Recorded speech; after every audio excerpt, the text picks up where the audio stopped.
Halo, Assalamualaikum teman-teman. Hari ini kita akan membahas mengenai materi landasan pemilihan media pembelajaran dengan dosen pengampu Ibu Amalia Nuraini MPD.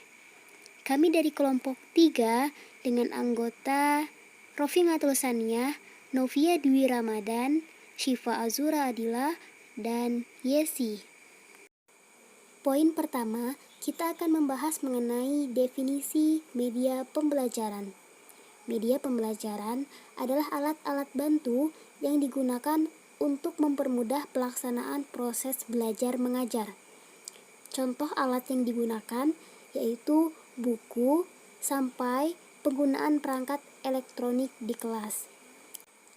Proses pembelajaran mengandung 5 komponen komunikasi, yaitu guru sebagai penyampai ilmu, kemudian bahan pembelajaran seperti buku tulis, pensil, penghapus, dan lain sebagainya, kemudian media pembelajaran seperti papan tulis, lalu ada siswa sebagai pendengar, dan tujuan pembelajaran. Jadi, media pembelajaran dapat dikatakan sebagai segala sesuatu yang dapat digunakan untuk menyalurkan pesan, sehingga dapat merangsang perhatian, minat, pikiran, dan perasaan siswa dalam kegiatan belajar untuk mencapai tujuan belajar. Poin kedua, kita akan membahas mengenai fungsi media pembelajaran. Pertama, fungsi dari media pembelajaran yaitu alat bantu tadi dapat mewujudkan situasi belajar mengajar menjadi efektif. Kedua, bagian keterpaduan dari keseluruhan situasi mengajar. Ketiga, fungsi media pembelajaran yaitu meletakkan dasar-dasar yang konkret dari konsep yang abstrak. Kemudian keempat, fungsi media pembelajaran yaitu membangkitkan motivasi belajar peserta didik. Poin ketiga, kita membahas mengenai kriteria pemilihan media. Jadi, di saat kita memilih media harus sesuai dengan tujuan dari pembelajaran yang akan dicapai pada hari itu. Kemudian, pilihlah media yang tepat untuk mendukung isi pembelajaran yang bersifat fakta, konsep, prinsip, atau generalis. Seperti media itu adalah buku atau video dari gurunya langsung. Kemudian, pemilihan media juga harus praktis, luwes, dan bertahan. Jadi, usahakan media yang dipilih itu mudah dipahami oleh murid dan bisa diingat oleh murid. Selanjutnya, pemilihan media itu guru harus paham untuk menggunakannya.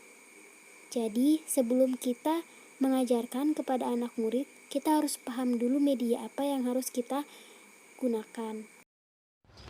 Ya, baik, saya akan melanjutkan ke poin faktor-faktor yang harus dipertimbangkan dalam pemilihan media.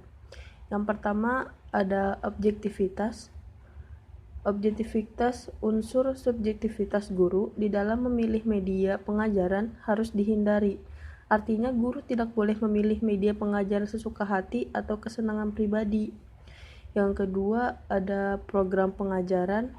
Program pengajaran yang akan disampaikan kepada anak didik harus sesuai dengan kurikulum yang berlaku, baik isinya, strukturnya, maupun kedalamannya. Yang ketiga, ada sasaran program. Anak didik yang menerima informasi pengajaran melalui media pembelajaran pada usia tertentu atau tingkat tertentu, anak didik mempunyai kemampuan tertentu pula, baik cara berpikirnya, daya imajinasinya, kebutuhan, ataupun daya tahan dalam belajar. Maka media yang akan digunakan harus sesuai dengan tingkat perkembangannya. Yang keempat ada situasi dan kondisi. Situasi dan kondisi di sekolah anak dan anak didik yang akan mengikuti pelajaran. Yang kelima ada kualitas teknis. Kualitas teknis ini, apakah media pengajaran yang akan digunakan itu sudah sesuai atau memenuhi syarat. Jadi, media pengajaran yang akan digunakan perlu diperhatikan. Yang keenam, ada efektivitas dan efisiensi penggunaan. Keefektifan berkenaan dengan hasil yang ingin dicapai, sedangkan efisiensi berkenaan dengan proses pencapaian hasil tersebut. Dalam penggunaan media, keefektifan meliputi apakah dalam menggunakan media tersebut informasi pengajaran dapat diserap oleh anak didik, sedangkan efisiensi itu apakah dengan menggunakan media tersebut waktu, tenaga, dan biaya uang dikeluarkan untuk mencapai tujuan tersebut sedikit mungkin. Poin selanjutnya ada prinsip-prinsip pemilihan media. Yang pertama, ada motivasi. Harus ada kebutuhan, minat, atau keinginan untuk belajar dari pihak siswa sebelum meminta perhatiannya untuk mengerjakan tugas dan latihan. Yang kedua, ada perbedaan individual. Siswa belajar dengan cara dan tingkat kecepatan yang berbeda-beda. Yang ketiga, ada tujuan pembelajaran. Jika siswa diberitahukan apa yang diharapkan mereka pelajari melalui media pembelajaran itu, kesempatan untuk berhasil dalam pembelajaran semakin besar. Yang keempat, ada organisasi isi. Pembelajaran akan semakin mudah jika isi dan prosedur atau keterampilan fisik yang akan dipelajari diatur dan diorganisasikan ke dalam urutan yang bermakna. Yang kelima, ada persiapan sebelum belajar. Siswa sebaiknya telah menguasai secara baik pelajaran dasar atau memiliki pengalaman yang diperlukan secara memadai. Yang keenam, ada emosi. Pembelajaran yang melibatkan emosi dan perasaan akan sangat berpengaruh dan bertahan. Yang ketujuh, ada partisipasi. Agar pembelajaran berjalan dengan baik, seorang siswa harus menginternalisasi informasi, tidak sekadar diberitahukan kepadanya. Yang kedelapan, ada umpan balik. Hasil belajar dapat meningkat apabila secara berkala siswa diinformasikan kemajuan belajarnya. Yang kesembilan, ada penguatan. Pembelajaran yang didorong oleh keberhasilan amat bermanfaat, dapat membangun kepercayaan diri dan secara positif mempengaruhi perilaku di masa-masa yang datang. Yang kesepuluh, ada latihan dan pengulangan. Agar pengetahuan atau keterampilan dapat menjadi bagian yang kompetensi atau kecakapan intelektual seseorang, haruslah pengetahuan itu sering diulang dan dilatih dalam berbagai konteks. Dengan demikian, ia dapat tinggal dalam ingatan jangka panjang. Yang ke-11, ada penerapan.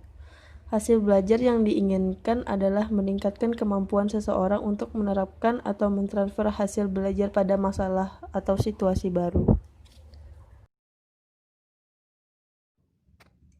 Saya Novia Dwi Ramadan, pemateri selanjutnya yang akan menyampaikan materi tentang model atau prosedur pemilihan media. Ada 3 model prosedur pemilihan media yang dikemukakan oleh Arif S. Sadiman. 1. Model flowchart. Flowchart seperti namanya yaitu diagram alir atau bagan arus. Model ini menggunakan sistem eliminasi dalam mengambil keputusan pemilihan. Proses pemilihan media menggunakan model ini yaitu dengan mengikuti alur atau flow dengan sistem pengguguran sampai pada satu keputusan akhir. Yang kedua, model matriks adalah model yang berbentuk kolom yang mengkaitkan dan mencocokkan satu variabel media dengan variabel lainnya, seperti sifatnya, kelebihannya, fungsinya, penggunaannya, dan lain-lain. Sehingga bisa disimpulkan model matriks yaitu berupa penangguhan model pengambilan keputusan pemilihan sampai seluruh kriteria pemilihan teridentifikasi. Lalu selanjutnya model checklist. Sesuai dengan istilah checklist, maka pada model ini kita tinggal memberikan penilaian dengan memberi tanda dan memberi nilai pada rentang penilaian media. Model ini menangguhkan keputusan pemilihan sampai kriterianya dipertimbangkan. Lalu, prosedur umum pemilihan media pembelajaran meliputi 6 langkah, yaitu 1. Menentukan tujuan pesan. Yang kedua, menetapkan rancangan media pembelajaran. Yang ketiga, menetapkan strategi afektif, kognitif, atau psikomotor. Keempat, menentukan media yang sesuai. Yang kelima, mereview kembali kelebihan dan kelemahan yang dipilih. Keenam, melihat perencanaan pengembangan dan produksi media tersebut. Landasan psikologis media pembelajaran. Tugas utama yang sesungguhnya dari para pendidik ialah membantu perkembangan peserta didik secara optimal. Sejak kelahiran sampai menjelang kematian, anak selalu berada dalam proses perkembangan. Perkembangan seluruh aspek kehidupannya. Tanpa pendidikan di sekolah, anak tetap berkembang. Tetapi dengan pendidikan di sekolah, tahap perkembangannya menjadi lebih tinggi dan lebih luas. Landasan dalam media pembelajaran. Landasan historis media pembelajaran ialah rasional penggunaan media pembelajaran yang ditinjau dari sejarah, konsep, istilah media digunakan dalam pembelajaran. Landasan teknologi. Semua kegiatan ini dilakukan oleh para teknologi dengan berpijak pada prinsip bahwa suatu media hanya memiliki keunggulan dari media lainnya bila digunakan oleh pembelajar yang dimiliki karakteristik sesuai dengan rangsangan yang ditimbulkan oleh media pembelajaran itu. Landasan empirik. Berbagai temuan penelitian menunjukkan bahwa ada interaksi antara penggunaan media pembelajaran dan karakteristik pembelajar dalam menentukan hasil belajar siswa. Landasan dalam media pembelajaran. Landasan filosofi. Penggunaan media semestinya didasarkan pada nilai kebenaran yang telah ditemukan dan disepakati banyak orang, baik kebenaran akademik maupun kebenaran sosial.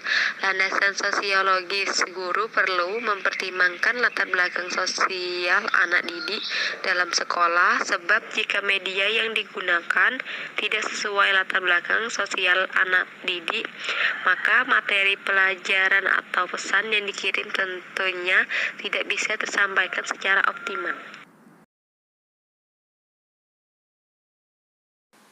Baik, selanjutnya silahkan teman-teman siapkan pertanyaan ya. Kesimpulan dari materi yang kita sampaikan adalah faktor-faktor yang harus dipertimbangkan dalam media pembelajaran, yaitu objektivitas, program pengajaran, sasaran program, situasi dan kondisi, kualitas teknik, efektivitas dan efisiensi penggunaan, kemudian prinsip-prinsip pemilihan media yaitu motivasi, tujuan pembelajaran, persiapan sebelum belajar, emosi, dan lain-lain. Adapun penggunaan media pembelajaran itu adalah media berbasis manusia, media berbasis cetakan, media berbasis visual, media berbasis audiovisual, dan media berbasis komputer. Landasan-landasan dalam media pembelajaran yaitu landasan psikologis media pembelajaran, landasan historis media pembelajaran. Baik, kami dari kelompok 3 mengucapkan terima kasih kepada teman-teman karena telah memperhatikan video kami. Dan semoga ilmu yang disampaikan mudah dipahami. Wassalamualaikum warahmatullahi wabarakatuh.